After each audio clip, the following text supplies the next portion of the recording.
Hello students, क्या हाल है आपके। उम्मीद करते हैं आप लोग खैरियत से होंगे। आज हम पढ़ने जा रहे हैं फिजिक्स और इलेक्ट्रिक चार्जेस और फील्ड का जो टॉपिक है, इलेक्ट्रिक फ्लक्स, उसको हम पढ़ने की कोशिश करते हैं और समझने की कोशिश करते हैं। इससे पहले हमने जो है कूलम्स लॉ, फील्ड इंटेंसिटी और इलेक्ट्रिक फील्ड लाइंस पे कुछ लेक्चर्स आपके साथ शेयर किए हैं। उम्मीद करते हैं वो आपने देखे होंगे और तो लाइक भी किया होगा। अच्छा जी, अब इलेक्ट्रिक फ्लक्स समझने जा रहे हैं तो उसके लिए हमें क्या होगा कि एक चीज़ पहले भी जानने की कोशिश करनी पड़ेगी या समझने की कोशिश करना पड़ेगी। वो है आपका वेक्टर एरिया। तो वेक्टर अब तक आपने जितने भी पढ़ा होगा मुख्तलिफ क्लासों में, छोटे क्लास प्रीवियस क्लासेस में, तो बिल्कुल नया होगा वेक्टर एरिया आपके लिए। तो उसको भी समझने की कोशिश करते हैं। तो पहले, क्योंकि वो बहुत ज़रूरी है इलेक्ट्रिक फ्लक्स समझने में, वेक्टर एरिया, तो हम पहले वहाँ से शुरू करते हैं, वेक्टर एरिया से। ठीक है जी। अब वेक्टर एरिया कैसे समझेंगे हम, या एरिया वेक्टर कह लें, ठीक है ना। एरिया वेक्टर कैसे समझेंगे आपका, फॉर एग्जाम्पल आपके पास यहाँ पर आपका ये एक्सिस है, एक्स एक्सिस, वाई एक्सिस और ये आपका जेड एक्सिस। ये तीनों एक दूसरे पे क्या होते हैं, सारे ही एक दूसरे पे म्यूचुअली परपेंडिकुलर होते हैं। यहाँ पर आपके पास एक जो है वो कोई सरफेस है, रेक्टेंगुलर सरफेस ले लेते हैं, रेक्टेंगुलर सरफेस ले लेते हैं। ठीक है, ये लेंथ हो गया और ये क्या है, इसका ब्रीथ हो गया। सही है। तो इसके थ्रू हम समझने की कोशिश करते हैं कि इसका एरिया हमें कैसे मालूम करना है और एरिया वेक्टर क्या है आपके पास। सही है जी। तो बहुत ही आसानी से हम इसको समझ सकते हैं। चलो, ये आ रहा है फ्रेम में। तो ये आपका क्या है, लेंथ है, ये इसका ब्रीथ है, ये एक रेक्टेंगल है। चलिए, अब आपके पास ये जो है एरिया मालूम करने का तरीका आपने पढ़ा हुआ है कि भाई एरिया इज इक्वल टू है लेंथ क्रॉस बी। यानी लेंथ और ब्रीथ को मल्टीप्लाई करते हैं तो आपके पास क्या आ जाता है, एरिया आ जाता है। यहाँ तक तो आपने ऐसा ही पढ़ा हुआ है, मगर जैसे आप फर्स्ट ईयर में पहुंचते हो तो आप एक और चीज़ पढ़ते हो, क्रॉस प्रोडक्ट। क्या पढ़ते हो, क्रॉस प्रोडक्ट पढ़ते हो वेक्टर्स में। उसको वेक्टर प्रोडक्ट भी कहते हैं हम। सही है ना। तो अगर मैं याद कर रहा हूँ, क्रॉस प्रोडक्ट क्या था आपका, दो वेक्टर हैं आपके पास, ए क्रॉस बी, तो उसके नतीजे में आपका वेक्टर आता था सी। जैसे आपने कहा कि भाई ये ए वेक्टर है, ये आपका बी वेक्टर है, और इन दोनों को मल्टीप्लाई करेंगे, इनके दरमियान एंगल कितनी है, थीटा है। तो तीसरा वेक्टर जो जन्म लेगा इनसे, वेक्टर प्रोडक्ट में क्या आता था, वेक्टर ही आएगा। और ये जो वेक्टर होगा सी, ये सी वेक्टर इस प्लेन के परपेंडिकुलर होगा। ये सी वेक्टर क्या होगा, परपेंडिकुलर टू द प्लेन। सही है जी। ऐसे आपने पढ़ा था, ये दो वेक्टर ए और बी को मल्टीप्लाई किया, क्रॉस प्रोडक्ट किया, उसके नतीजे में आपका आएगा सी। ठीक है। और आगे आप कैसे पढ़ते थे इसको, A cross B, A cross B is equal to A B sine theta. ये इसकी डेफिनेशन थी। ये आपने पढ़ा है, फर्स्ट ईयर में ही पढ़ा होगा वेक्टर वाले चैप्टर में। तो यहाँ पर देखें, ये एरिया क्या है, क्रॉस प्रोडक्ट है किसकी, लेंथ और ब्रेड्थ कह लें। ठीक है, दोनों एक ही डायमेंशन के हैं। तो हम कह सकते हैं भाई यहाँ पर एल और ये बी दोनों क्या है, वेक्टर है। ठीक है, ये यहाँ से लेकर यहाँ तक है, फिर ये यहाँ से लेकर यहाँ तक है। सही। तो इनको मल्टीप्लाई करेंगे तो हमारे पास क्या आना चाहिए भाई, वेक्टर आना चाहिए। सही है ना? तो वेक्टर आपका क्या आ गया है, ए। ए वेक्टर आ गया है, एल क्रॉस बी करेंगे तो सही है। तो इस तरह आपका देखिए ये बन जाएगा एल बी साइन थीटा। तो एल बी साइन थीटा देखें एंगल कितनी है इन दोनों के दरमियान, 90 की है, साइन 90 डिग्री। ये आ गया आपका एल बी। ठीक है जी। तो एरिया आपका ये क्या आ गया, इसको हम कहेंगे वेक्टर। ये वो वाला वेक्टर, जैसे यहाँ पर सी आया था, यहाँ पर क्या आ गया आपका ए वेक्टर आ गया। तो ये जो वेक्टर आया है ए, ये क्या होगा, एल बी, जैसे दोनों ये वेक्टर इनके परपेंडिकुलर होगा। क्या होगा, परपेंडिकुलर होगा। सही है।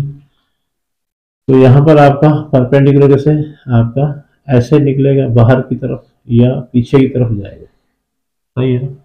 ऐसे बाहर की तरफ ऐसे आएगा या पीछे। तो ये कौन सा डायरेक्शन है देखो, ये आपका जेड डायरेक्शन में, यानी के। तो हम कहेंगे भाई ये आपका यूनिट वेक्टर कौन सा लगेगा, के की डायरेक्शन में आ गया। ये तो वेक्टर नहीं है आपका, इसको लिखेंगे L cross B, L cross B करेंगे तो ये वेक्टर आपका जो आया है ये किसकी डायरेक्शन में आएगा, आपका के की डायरेक्शन। यानी वेक्टर एरिया जो है वो वेक्टर बन गया है के की, या तो बाहर की तरफ या उस तरफ होगा माइनस के की डायरेक्शन में। ठीक है, ये वेक्टर पैटर्न में आपने पढ़ा होगा। चलो हमारा बाहर देखें, अगर ये ऐसे बाहर की तरफ निकल रहा है तो आपका के पॉजिटिव हो जाएगा। अगर ये उस तरफ निकल रहा है पीछे की तरफ तो आपका क्या आ जाएगा, के ये जेड एक्सिस में इसका डायरेक्शन आएगा। तो अभी आप समझदार हैं, कोई भी सरफेस है आपके पास तो उसका एरिया जो निकल होगा वो हमेशा क्या होगा, परपेंडिकुलर टू दी प्लेन होगा। ठीक है। फॉर एग्जांपल तुम्हारे पास ये एक सरफेस है, ठीक है, ये एक सरफेस है रेक्टेंगुलर ही है, तो इसका एरिया कैसे निकलेगा, यहां से परपेंडिकुलर, ये हो गया। ठीक है। और इसी तरह कोई आपका सर्कुलर है, इस तरह है, तो यहाँ पर आपका कैसे निकलेगा, ठीक है, ये होगा परपेंडिकुलर। इसी तरह आपका कोई ये इस तरह का सरफेस है वर्टिकल, तो इसका सरफेस और सॉरी वेक्टर एरिया कैसे निकलेगा, परपेंडिकुलर टू दी सरफेस। तो एरिया वेक्टर जो है आपका हमेशा परपेंडिकुलर टू दी प्लेन होगा। प्लेन जिस शेप में हो आपका, सर्कुलर शेप में हो आपका, स्फेरिकल शेप में हो, कोई आपका इस तरह है 2D में हो या 3D में हो, कोई भी आपका, देखिए ये प्लेन नजर आ रहा है ना, ये आपका सरफेस है। ठीक है। इसके क्या होगा, एरिया हमेशा वेक्टर एरिया क्या होगा, परपेंडिकुलर होगा। ये आप देख रहे हो हॉरिजॉन्टल सरफेस, सरफेस है एक ऐसे रखा हुआ है, तो ये आपका परपेंडिकुलर होगा। सही। अब मेरे ख्याल में आपको समझ में आ गया, ज़्यादा मैं अभी आपको एक तरीके से बताने की कोशिश करते हैं। तो यहाँ पर देखें आपके पास ये एक आपके पास बुक है, तो इसको समझेंगे भाई ये आपका क्या है, सरफेस है। ठीक है ना, ये आपका क्या है, सरफेस है। अगर इसको ऐसे रखा जाएगा तो ये आपका वेक्टर एरिया वेक्टर हो गया, परपेंडिकुलर निकला सरफेस के। अगर इसको आपने ऐसे रखा हो तो ये एरिया कैसे बनेगा, ऐसे बनेगा। सही है। अगर आपने ऐसे रखा हुआ है तो एरिया ऐसे बनेगा। ठीक है। ऐसे तिरछा करके रखा हो तो भी ये एरिया आपका 90 की एंगल बनाएगा, किसके साथ, सरफेस के साथ। सरफेस खुद आपकी कैसे है, ऐसे ऑब्लिक है, मगर ये एरिया कैसे रहेगा, ऐसे सरफेस के 90 डिग्री में रहेगा। इसको नीचे कर दें तो भी आपका क्या रहेगा, एरिया ऐसे रहेगा 90 डिग्री पे। तो एरिया जो है वो हमेशा इसका डायरेक्शन क्या होगा, परपेंडिकुलर टू दी प्लेन होगा। समझ में आ रही बात, हमेशा क्या होगा, परपेंडिकुलर टू दी प्लेन होगा। सही। यहाँ पर आपको फिगर्स में भी समझ में आया, कोई जो भी फिगर रखी है हमने कैसे रखा है इसको, परपेंडिकुलर टू दी प्लेन होगा। सही है। इसी तरह अगर आप देखें कोई 3D भी है, तो अब यहाँ पर जो है वो आपका एक बात आपने याद रखनी है, अगर आपके पास 2D सरफेस है यानी प्लेन में है, प्लेन हमेशा क्या होता है 2 डायमेंशन होता है, तो अब आपका वो ओपन सरफेस माना जाएगा। अब ये सारी जो है वो क्या है, ये सारी क्या है, ओपन सरफेस है। ओपन सरफेस कह लें या इसको 2D सरफेस कह लें। तो ये कौन सी सरफेसेस है आपकी, 2D सरफेस है। जैसे प्लेन में मेरा अभी हाथ है आपके सामने, तो ये क्या है आपका, एक प्लेन है, तो यहाँ से एरिया वेक्टर आपका ऐसे निकलेगा परपेंडिकुलर। अगर मैं हाथ को ऐसे कर लूँ तो भी परपेंडिकुलर, मैं हाथ को ऐसे कर लूँ तो भी परपेंडिकुलर, ठीक है ना। मैं हाथ को ऐसे तिरछा कर लूँ तो भी ये क्या रहेगा, इस सरफेस के साथ रहेगा, परपेंडिकुलर रहेगा, सही है। तो इस तरह होगा। तो ये आपकी 2D सरफेस है, तो यहाँ पर आपका दोनों तरफ से लिया जाएगा, ठीक है। 2D सरफेस में आपका एरिया जो है वो इस तरफ भी हो सकता है, यानी पीछे की तरफ भी हो सकता है, ऐसे कर ले, पीछे की तरफ भी हो सकता है, इसको आप ऐसे भी मान सकते हो दोनों तरफ, इसको आप ऐसे भी मान सकते हो नीचे। तो 2D सरफेस में एरिया जो है, एरिया वेक्टर जो है वो क्या होगा, बोथ डायरेक्शन में लिया जाएगा, यानी ये वाली बात ध्यान में रखना। अगर आपका सरफेस क्या है, 2D है, प्लेन है, तो उसको हम कैसे ले सकते हैं, उसका एरिया वेक्टर दोनों तरफ से ले सकते हैं। जैसे मैंने अभी किताब दिखाई आपको, तो इस तरफ भी है, इस तरफ भी आप ले सकते हो और इस तरफ भी आप ले सकते हो, सही है ना। तो ओपन सरफेस यानी 2D सरफेस में एरिया आपका दोनों तरफ से लिया जा सकता है, सही है, ये याद रखना आपने। जो आगे प्रॉब्लम जो फ्लक्स के आएंगे उसी में यही आपके सरफेस आएंगे, इसी तरह के आपके क्या आएंगे, प्रॉब्लम्स आएंगे, तो उसमें आपको जो है सहूलत होगी, दोनों तरफ से होगा 2D सरफेस में, दोनों तरफ से, समझ में आ रही है। अब देखिए यहाँ पर हॉरिजॉन्टल सरफेस है, ये सर्कुलर है, तो ऊपर भी ले सकते हो और नीचे भी ले सकते हो। इसी तरह ये वर्टिकल है आपका सरफेस, लेफ्ट में भी ले सकते हो और लेफ्ट में भी ले सकते हो और राइट में भी ले सकते हो। यहाँ पर देखें ये पीछे भी हो सकता है और आगे भी हो सकता है, सही। तो इस तरह जो है आपका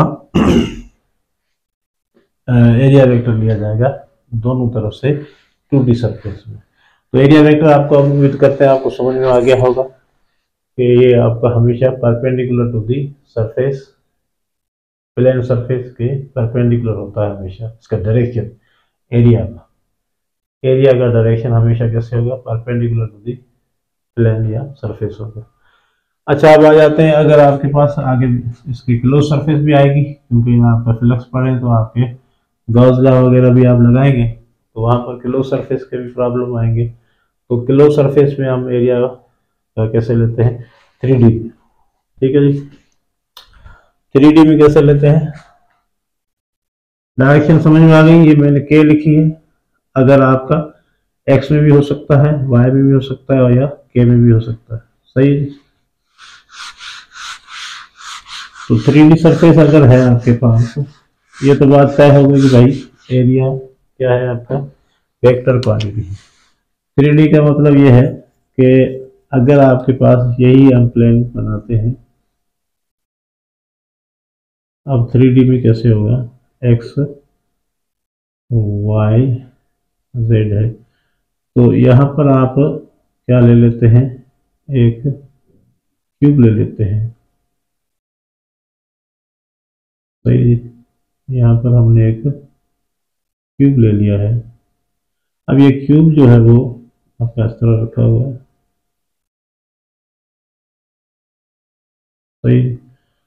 अच्छा अब देखें यहाँ पर ये क्यूब जो है इसके कितने फेस होते हैं, ये आपका क्लोज है 3D में,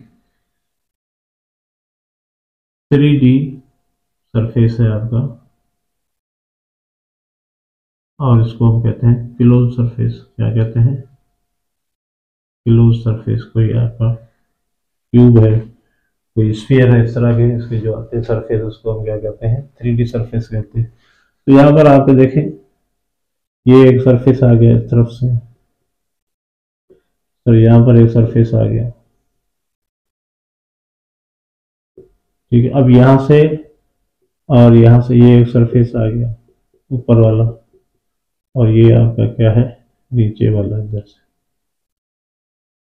एक आपका इस तरफ आगे होगा, एक पीछे की तरफ होगा। सही है। तो क्लोज सरफेस अगर है तो वहां पर जो आपका, वैसे तो हमने कहाँ पे ओपन सरफेस में दोनों तरफ से लिया था, इस तरफ भी लिया था और इस तरफ भी लिया था, मगर क्लोज सरफेस में सिर्फ आउटवर्ड लिया जाएगा। वेक्टर एरिया कैसे लिया जाएगा, आउटवर्ड नॉर्मल लिया जाएगा। Normal means perpendicular. ठीक है ना, एरिया जो है वो आउटवर्ड परपेंडिकुलर लिया जाएगा।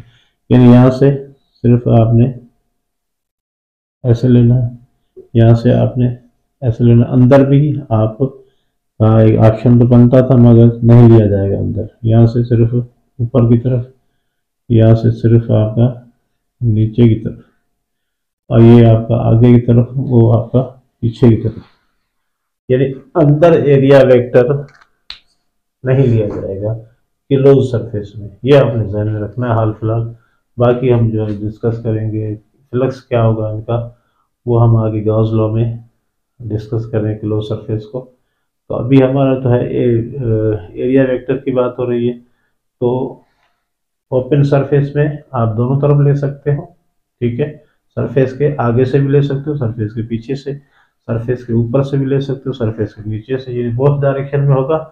मगर क्लोज सरफेस में क्या होगा, सिर्फ बाहर की तरफ होगा, सिर्फ बाहर की तरफ होगा। ये आपका नीचे वाला आ गया, ये ऊपर वाला ये, और इस तरह ये बाहर होगा और वो पीछे होगा।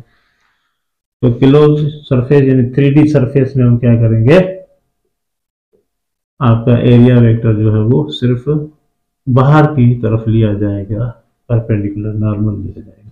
ठीक है, जैसे ये आपका स्फेयर की हम बात करते हैं। ठीक है भाई, स्फेयर की बात करते हैं हम, तो स्फेयर आपका 3D में कैसे बनेगा, इस तरह बनेगा स्फेयर।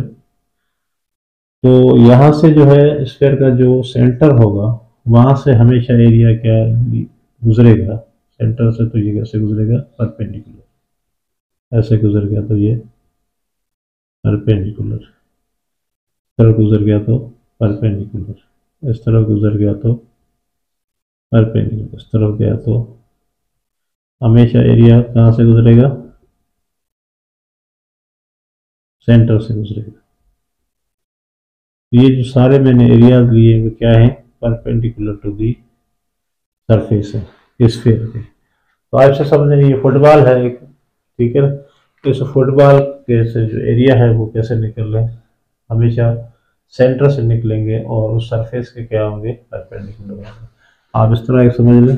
ठीक है, एक गोला समझ लें, वहां से एरिया निकल रहे हैं। जैसे कोरोना आया था, कोरोना का जो बाहर निकल रहे थे ग्राउंड की टाइप के, तो वो क्या थे आपके, परपेंडिकुलर थे। तो किलो सरफेस में हमेशा आप बाहर लेंगे, सिर्फ एक ही डायरेक्शन नॉर्मल आउटवर्ड लेंगे, और आपका ओपन सरफेस में नॉर्मल दोनों तरफ से लेंगे। ठीक है, तो ये एरिया वेक्टर हो गया। अब आपको जो है वो फ्लक्स समझाने में थोड़ी आसानी हो जाएगी हमें, क्योंकि उसमें इस एरिया वेक्टर का जिक्र आएगा। ठीक है जी, तो अभी हम चलते हैं फ्लक्स की तरफ। फ्लक्स का मतलब है फ्लो। अब इलेक्ट्रिक फ्लक्स है, मैग्नेटिक फ्लक्स भी आएगा आगे, दोनों का सेम ही है, मगर इलेक्ट्रिक फ्लक्स है। फ्लक्स का मतलब क्या होता है, फ्लो। अब फ्लो किसी चीज का है गुजरना, बहना। तो यहां पर क्या होगा आपके पास कि भाई इलेक्ट्रिक फील्ड लाइंस हैं, इलेक्ट्रिक फील्ड लाइंस हैं। सही है जी, passing perpendicular to surface plane, plane surface के लिए। आप पहले number of electric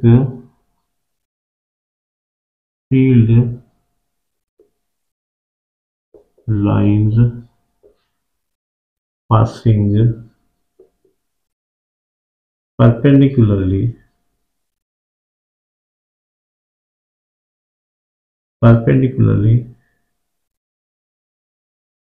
to the plane surface, जो भी प्लेन होगा उसकी सरफेस से जो लाइन है परपेंडिकुलर गुजरेगी। तो यहां पर एक चीज तो वाज़ेह कर दी है, लाइंस इलेक्ट्रिक फील्ड की कैसे गुजरेंगी, सरफेस से, जो भी सरफेस होगा। अब यहाँ पर आपका आगे आने वाले हैं, ओपन सरफेस भी हो सकते हैं, क्लोज सरफेस भी हो सकते हैं। तो अभी ये लाइनें कैसे गुजरेंगी, परपेंडिकुलर गुजरेंगी, जो भी सरफेस होगा उससे परपेंडिकुलर। तो परपेंडिकुलर मैंने अभी समझाया, एरिया की बात नहीं हो रही, अभी हो रही है इलेक्ट्रिक फील्ड की बात हो रही है। इलेक्ट्रिक फील्ड की लाइनें जो है वो कैसे गुजरे, आपका ये एरिया है तो ऐसे गुजरनी चाहिए। जितनी भी लाइनें हैं, एक गुजरे, दो गुजरे, तीन गुजरे, जो परपेंडिकुलर गुजरेंगे सरफेस के साथ, ठीक है ना, तो वो फ्लक्स प्रोड्यूस करेंगे, उसको हम कहेंगे फ्लक्स। बाकी जो ऐसे गुजर रही है, इसके पैरेलल जा रही है, ऐसे ऐसे जा रही है, ठीक है ना। अब देखिए ये सरफेस है, ऐसे गुजर गई लाइन, तो उनका कोई फ्लक्स नहीं होगा, मगर इसको चीर के गुजरेंगे ऐसे, इसके परपेंडिकुलर मतलब इसको चीर के गुजर रही है इस तरह, या आप समझे मेरी मार्कर जो किस तरह गुजरेगी, इसमें से गुजर के सामने निकल जाएगी। तो इस तरह अगर लाइनें जो है पास हो रही है सरफेस से परपेंडिकुलरली, तो हम कहेंगे भाई जो है वो फ्लक्स जो है वो होगा, ठीक है। अब आपके पास ज़ाहिर है क्या होगा, अभी महसूस कर लें कि भाई आपके पास एक एरिया है, ये वाला, ठीक है, ये एक एरिया है यहाँ से, तो लाइनें कैसे गुजर रही है यहाँ से,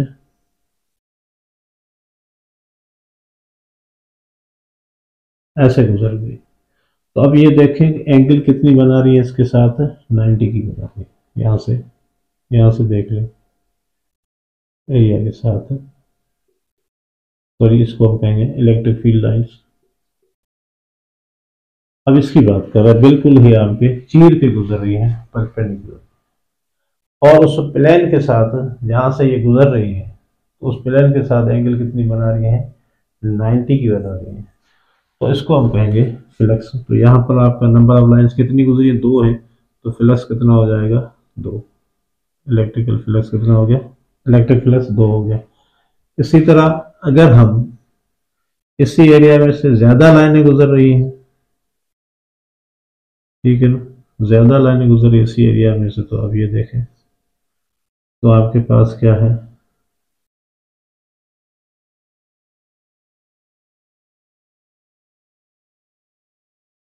तो एरिया आपका तकरीबन ऐसा ही है, आपको फील हो करवाने के लिए मैंने सिमेट्रिकल है कि नहीं, मगर आप समझे सेम एरिया है, और इसमें नंबर ऑफ लाइंस कितनी गुजरी है, 1 2 3 4 गुजरी, तो फ्लक्स कितना हो गया आपका, 4 हो गया। तो अब यहाँ पर कह सकते हो कि भाई जितनी लाइनें ज्यादा गुजरेंगी तो फ्लक्स ज्यादा होगा, ऐसा ही कह सकते हैं ना, जितनी नंबर ऑफ लाइन इस एरिया में से या सरफेस में से गुजरेंगी ज्यादा, तो फ्लक्स भी होगा ज्यादा, ठीक है। ये फीलिंग है। अब मैं एरिया को अगर बढ़ा देता हूँ, तो उसका डेफिनेशन समझने के लिए जो है वो हम कोशिश कर रहे हैं, ये एरिया बढ़ गया तो यहाँ से लाइनें गुजरना शुरू हो गई। अब एरिया हमने बढ़ा दिया है,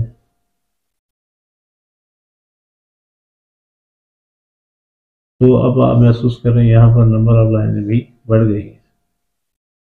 तो कितनी हो गई आपके पास इलेक्ट्रिक फील्ड की लाइनें भाई, ये किसकी लाइनें बात कर रहा हूँ, इलेक्ट्रिक फील्ड की लाइनों की बात कर रहे हैं। यहाँ पर भी इलेक्ट्रिक फील्ड की लाइनें कैसे गुजरी, एरिया में से परपेंडिकुलर गुजरी। यहाँ पर एंगल कितनी बन रही है आपकी, 90 की बन रही है, ठीक है, यहाँ पर एंगल 90 की, यहाँ पर एंगल 90 की। तो नंबर ऑफ लाइंस गुजरी परपेंडिकुलर टू दी प्लेन। तो यहाँ पर देखें एरिया बढ़ाने से फ्लक्स क्या हो गया आपका, इलेक्ट्रिक फ्लक्स कितना हो गया। अब ये फाई जो है वो इसकी सिंबल है फाई, तो पढ़ते क्या है फाई। तो अब देखें 1 2 3 4 5 6 7 8 लाइनें गुजर गई तो फ्लक्स कितना हो जाएगा 8।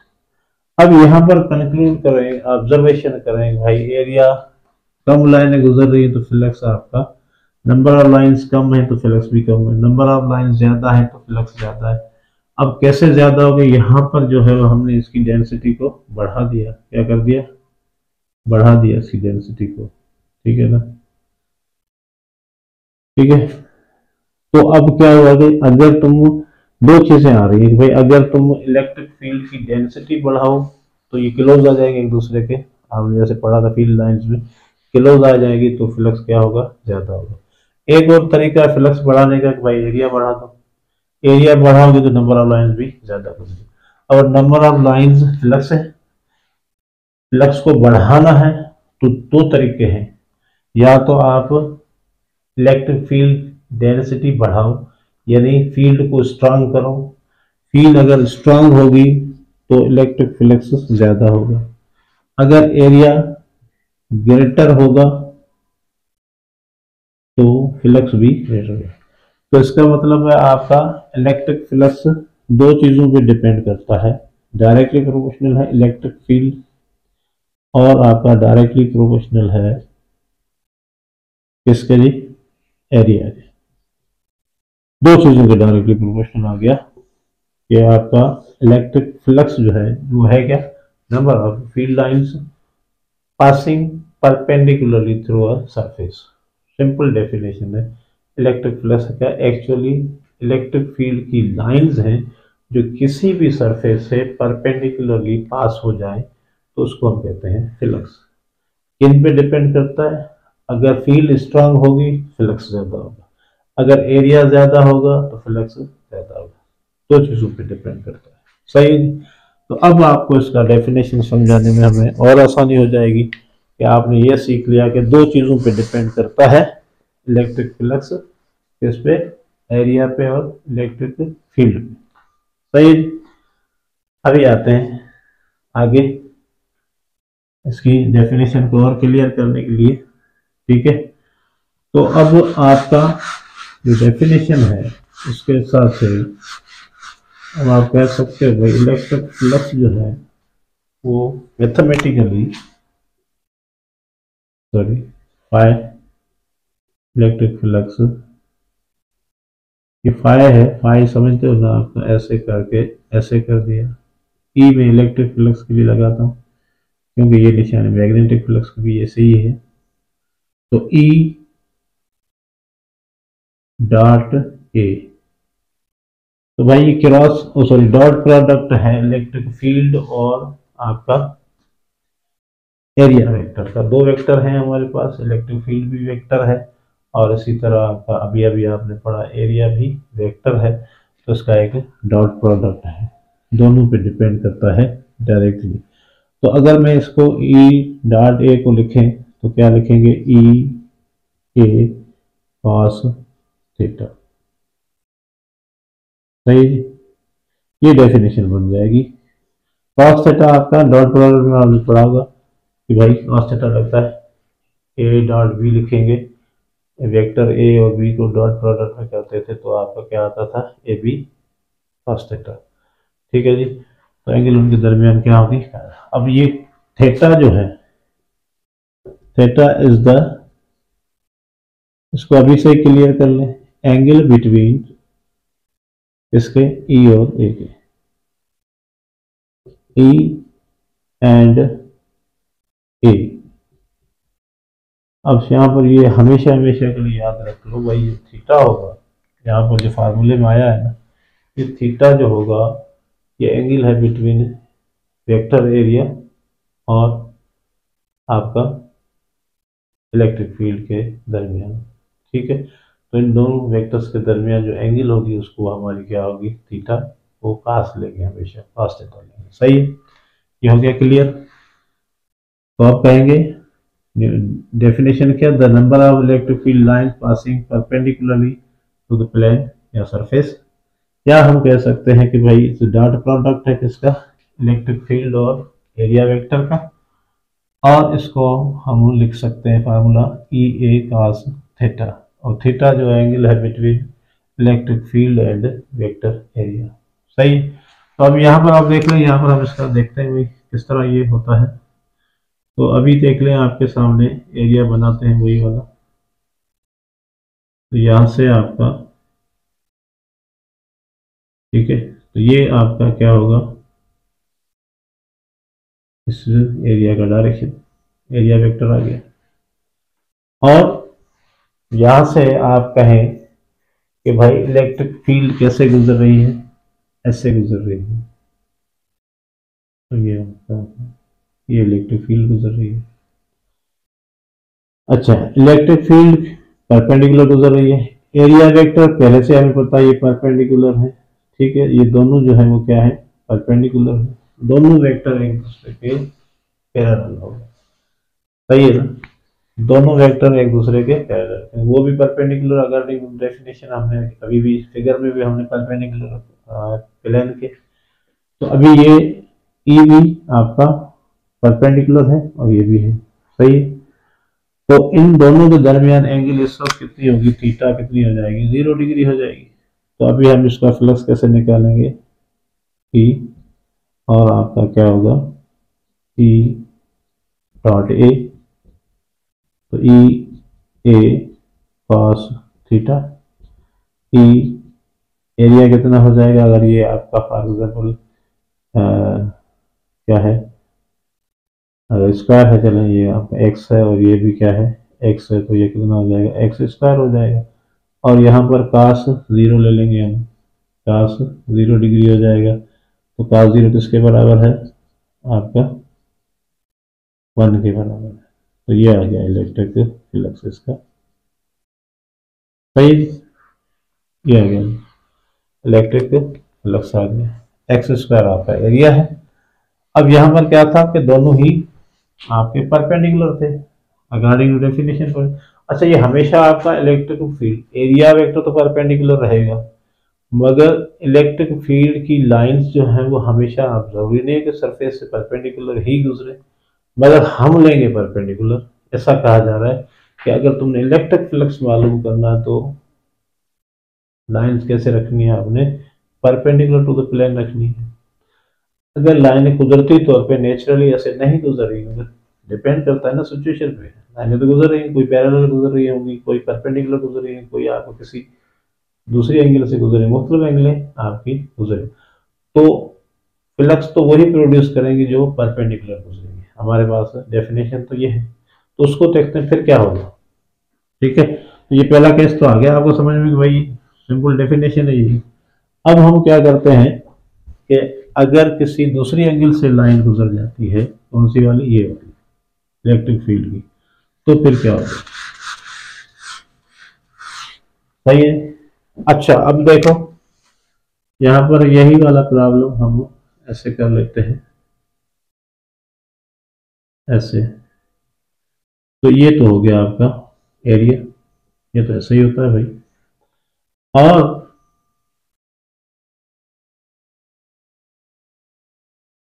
ये आपका आ गया इलेक्ट्रिक फील्ड। तो इलेक्ट्रिक फील्ड इस वक्त आपका बिल्कुल भी परपेंडिकुलर नहीं। तो हमें तो क्या करना है कि हमें एंगल जो कास थीटा होगी वो एंगल बिटवीन क्या होगी, आपका एरिया और इलेक्ट्रिक फील्ड, तो वो कितनी है आपकी, थीटा है, सही है, तो ये ली जाएगी।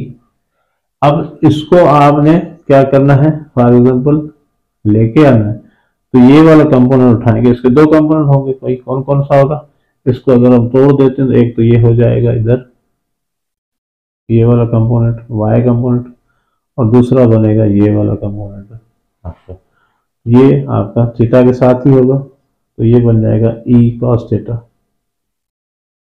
समझ में आ रही बात, ई कॉस थीटा, और ये बनेगा आपका ई साइन थीटा।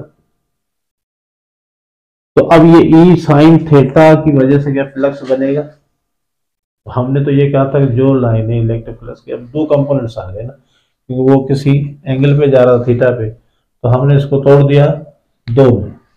एक आपका ये ई कॉस थीटा आ गया जो आपका परपेंडिकुलर बना है टू दी प्लेन, और दूसरा आपका ये है तो ये आपका परपेंडिकुलर प्लेन है, तो सेम डायरेक्शन में आ जाएगा एरिया की। तो फ्लक्स तो इससे बनेगा, ये वाली देखें अभी मैंने कहा था ये चीर के नहीं गुजरेंगी। अभी आप देख लें, अगर ये आपको नजर आ रहा है ना किताब, तो ये साइन थीटा आपको ऐसे जाता हुआ नजर आ रहा है, ऐसे। तो ये फ्लक्स नहीं करेगा, क्योंकि हमने कहा था इसमें से चीर के गुजर जाए, सामने से निकलेंगे, तो वो जो है वो फ्लक्स कहेंगे, उसको कहेंगे हम फ्लक्स, क्योंकि वो परपेंडिकुलर ही गुजरेंगी। ये कैसे गुजर रही है, इसके पैरेलल गुजरेगी। तो अभी आप देखें यहाँ पर जो है ये साइन थीटा, ये साइन थीटा कैसे गुजर गए, तो इनसे तो फ्लक्स क्या हो जाएगा, अभी आप करके देख लेंगे। चले, तो साइन आपका पैरेलल में क्या होता है, प्लेन के पैरेलल आ गया ना, तो साइन जीरो क्या हो जाएगा, जीरो। तो यहाँ पर इलेक्ट्रिक फ्लक्स आपका हो जाएगा जीरो। मगर ये देखें, ये वाला कंपोनेंट क्या, ई cos थीटा है, तो ये परपेंडिकुलर है, एरिया भी परपेंडिकुलर है, तो इसके हिसाब से हमारा फ्लक्स बनेगा ई cos थीटा इंटू ए, ठीक है, या ई ए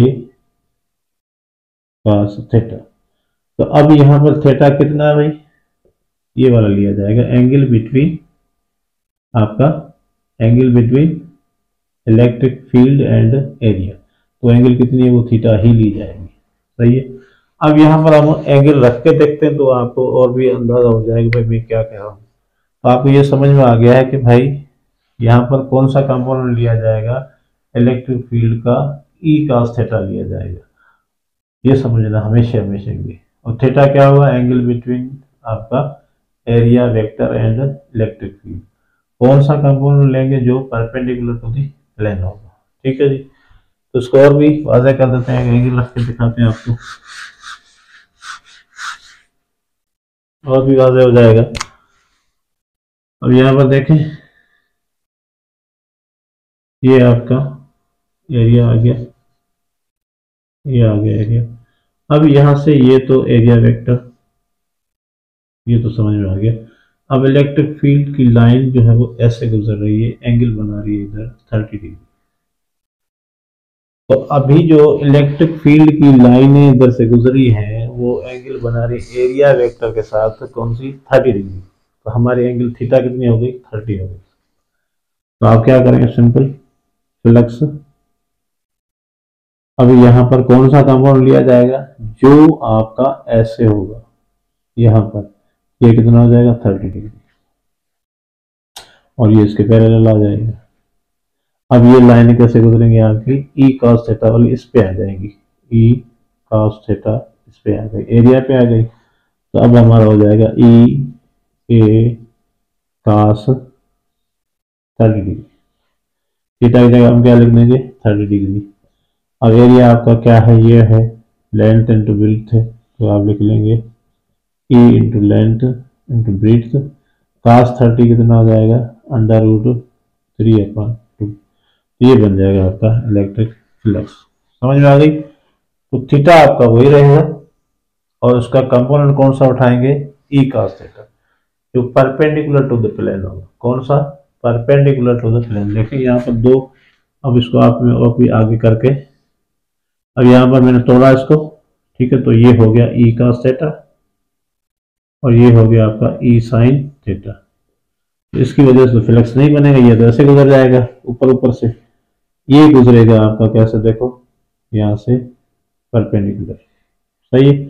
तो यहाँ पर ये वाला कंपोनेंट लिया जाएगा, और थीटा कहाँ पे होगा, ये होगा। तो cos थीटा हमेशा थीटा की साइड पे आता है, तो ये वाला ई cos थीटा हमने इधर रखा, जो कि हमारा 30 है, और ये आपका है, सही। तो अभी आपको मेरे ख्याल में समझ में आ गया होगा कि थीटा हमेशा इलेक्ट्रिक फील्ड और एरिया वेक्टर के दरमियान वाला उठाना है, क्योंकि ये कुछ आपको कंफ्यूज भी कर सकते हैं कुछ क्वेश्चन में। देख कैसे करते हैं। अभी हम एक और क्वेश्चन जो चल देखते हैं। अब यहाँ पर देखो आपका यही एरिया रखते हैं, समझाने के लिए डिफरेंस आपका बताते जाए ना क्या क्या हो। अब यहाँ पर एरिया वेक्टर आपका, तो ये तो परपेंडिकुलर होगा, चलो इसमें तो कोई फर्क नहीं आएगा। यहाँ पर देखें आपका ये वाला जो एंगल है, कितना वाला, ये वाला एंगल जो है वो दिया जा रहा है किसके हिसाब से, इसके हिसाब से ऐसे दिया जा रहा है, ठीक है। ये दिया जा रहा है आपका 60 डिग्री, ये इलेक्ट्रिक फील्ड है, ये एंगल दिया जा रहा है प्लेन के साथ, प्लेन के साथ 60 बना रहा है। समझ में आ रही है बात?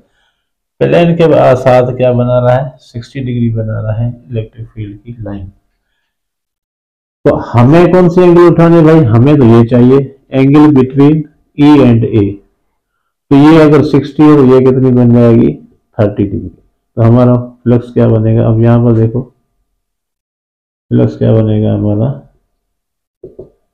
ई, इसका कंपोनेंट लेंगे किसका, ई कॉस थीटा, जो कि यहाँ पे होगा, है ना, ऐसे होगा ना यहाँ पे, ये वाला हमने उठा के इधर लाए, इसी डायरेक्शन में आ जाएगा, तो ई कॉस थीटा, और ये एंगल कौन सी लेंगे, कॉस 30 लेंगे। और हमने ये वाले एंगल उठानी है, 60 से हमारा कोई लेना देना नहीं है। समझ में आ रही है बात? इसको और क्लियर करते हैं। यहाँ पर देखो आपका एक सरफेस है ये वाला, सही है, तो ये इसका सेंटर है, ठीक है, ये इसका क्या है, रेडियस है, और यहाँ से इलेक्ट्रिक फील्ड ऐसे गुजर रही है, और ये एंगल बना रही है किसके साथ, 30 डिग्री, किसके साथ, रेडियस के साथ। अब आपसे कहा जाएगा कि भाई इसका इलेक्ट्रिक फ्लक्स क्या होगा। तो अभी जो एंगल आपको नजर आ रही है वो आ रही है 30 degree with radius of the, radius of the जो है वो सर्कल, सर्कुलर सरफेस। सही है जी। अभी आपको समझ में आ जाएगा तो मैं क्या बात कर रहा हूँ। अभी जो आपको नजर आ रहा है वो 30 की एंगल बता रहा है।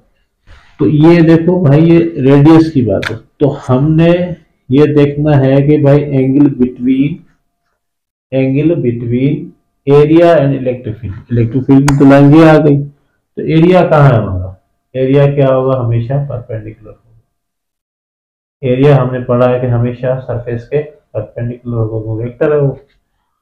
तो या तो ये नीचे की तरफ होगा, इस तरफ होगा, या एरिया आपका इस तरफ होगा, ऊपर की तरफ, है ना। ये हो गया एरिया। अब यहां पर देखो ये एंगल तो हमारी काम की नहीं है, ये एंगल आपकी किसके साथ है, रेडियस के साथ, मगर एरिया और इलेक्ट्रिक फील्ड के दरमियान 30 ये चला गया, ये बनेगी आपकी 60 डिग्री। तो आप उठाएंगे 60 डिग्री, मतलब 30 कभी मत उठाएंगे, 30 आपका एरिया और इलेक्ट्रिक फील्ड के दरमियान वाली एंगल नहीं है। तो कैसे उठाएंगे हम इसको, electric field sorry electric flux किसके बराबर, ई। अब कौन सा उठाएंगे, जो इसके परपेंडिकुलर होगा, ये भी याद रखना। अब आपने इसको तोड़ा ऐसे, ऐसे तोड़ा, ये हो जाएगा थीटा, यहाँ पे आया है 60, तो यहाँ पे 60 आएगा, ठीक है ना। जिस तरफ थीटा वो होगा cos थीटा, ये हो जाएगा ई साइन थीटा, साइन 60 होगा, ये होगा आपका, ठीक है। तो ये आपका नहीं उठाएंगे हम, ये उठाएंगे। अब आप कहेंगे सर ये तो वर्टिकल है, वर्टिकल की बात नहीं है, जहां थीटा होगा, देखिए 60 है तो ये भी 60 हो गया। अब आप उठाएंगे ये वाला जो परपेंडिकुलर होगा किसके, प्लेन की। तो परपेंडिकुलर ये तो नहीं है, ठीक है, ये वाला उठाएंगे। तो ये वाला कितना है आपका, ई cos 60 इंटू क्या कर देंगे, एरिया। तो अब ये बन जाएगा ई ए cos 60 किसके बराबर है, 1/2 के बराबर। ये बन जाएगा आपका फ्लक्स। अब मेरे ख्याल में आपको जो है वो ये फार्मूला समझ में आ गया होगा। इलेक्ट्रिक फ्लक्स क्या है, आपका डॉट प्रोडक्ट है, और किसका डॉट प्रोडक्ट है, इलेक्ट्रिक फील्ड और आपका एरिया वेक्टर का, ठीक है। तो यहाँ पर जो cos लिया जाता है साथ में, वो थीटा जो है वो हमेशा आप मानेंगे, मान के चलेंगे, या कन्फर्म यकीन के साथ चलो कि भाई ये हमेशा इलेक्ट्रिक फील्ड और इसके साथ होगा, एरिया के साथ जो है, दो वेक्टर हैं आपके पास, देखें फार्मूला क्लियर है। ई ई ए कॉस थीटा। तो भाई ये जो थीटा है इन दोनों वेक्टर्स के दरमियान होगा, ई और ए के दरमियान होगा। सिंपल, जैसे आपने डॉट प्रोडक्ट में पढ़ा था, A dot B, A B cos theta. ठीक है, तो ये कॉस थीटा किसके बना, ए और बी के दरमियान जो एंगल होगी उसको हम कहेंगे थीटा। तो हमारे पास ई और ए के दरमियान जो एंगल होगी, यहाँ पर देखो ये 30 इसके दरमियान नहीं थी, तो इस तरह आपको गुमराह करने के लिए, डिस्ट्रैक्ट करने के लिए आपके इस तरह के क्वेश्चन आएंगे। कभी यहाँ पर एंगल दिया जाएगा, आपने वही एंगल उठानी है जो ई और ए के दरमियान हो, यानी इलेक्ट्रिक फील्ड और एरिया वेक्टर के दरमियान जो एंगल होगी उसको उठाएंगे। तो ये था इसका सिंपली। अब मैं आपको हर तरीके से समझा दिया है। ओपन सरफेस में आपका क्या होगा, दोनों तरफ से आप ले सकते हो एरिया वेक्टर, वो भी समझा दिया। अब क्लोज सरफेस का मैं अभी मान ले बता देता हूँ एक एग्जांपल, वो कैसे होगा देखें। क्लोज सरफेस अगर आपके पास है, तो अभी मैंने बता रहा था आपके पास क्या था, कोई आपका क्या है, ये क्यूब है। ठीक है, तो इसके हिसाब से आप देख लें, ये आपका क्यूब है।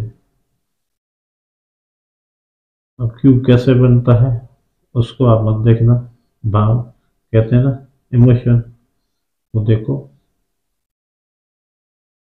सही। तो आपके क्यूब में यहाँ पर ये सरफेस आ गया, तो मेहरबानी फरमा के आपने यहाँ पर कैसे करना वो देख लें आप। ये दूसरा नीचे वाला सरफेस आ गया, सही। ये इधर का सरफेस आ गया, ये इधर का सरफेस आ गया सामने वाला। तो ये सरफेस कितने होते हैं, चार तो ये हो गए, एक दो तीन चार, एक इधर से होगा एक पीछे से होगा, सही है जी। तो अभी देखिए यहाँ पर आपने जो सरफेस एरिया वेक्टर का कहा था मैंने, सिर्फ बाहर की तरफ वाला लेंगे, यहाँ से ऐसे, और यहाँ से आपने ऐसे लेना है, यहाँ से ऊपर, यहाँ से नीचे की तरफ, और यहाँ से आगे की तरफ, उसका पीछे की तरफ।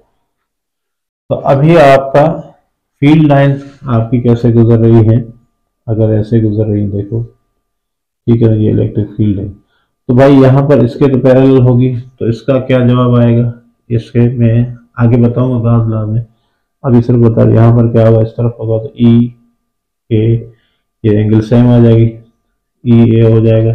इस तरफ क्या होगा, माइनस ई ए हो जाएगा, ठीक है ना। तो यहाँ पर 180 है और यहाँ पर क्या है, 0 है। अब यहाँ पर एंगल कितनी होगी, 90 की है, तो 90 का ई ए cos 90 किसके बराबर है, 0। तो ये हो जाएगा, फ्लक्स कितना हो जाएगा, यहाँ पर 0 हो जाएगा, यहाँ पर फ्लक्स क्या हो जाएगा, 0 हो जाएगा। इस तरह ये यहाँ से भी फ्लक्स निकलेगा तो यहाँ भी 0 होगा, पीछे भी 0 होगा, और ये भी, इन सबको ऐड करेंगे तो इलेक्ट्रिक फ्लक्स क्या आ जाएगा आपका, 0। तो भाई क्लोज सरफेस का अभी आप ध्यान में डाल लें, क्लोज सरफेस का 3D है, तो उसका क्या होगा आपका, अगर मैग्नेटिक फील्ड क्या है, यूनिफॉर्म है, मैग्नेटिक फील्ड यूनिफॉर्म है, और सरफेस आपका क्लोज्ड है,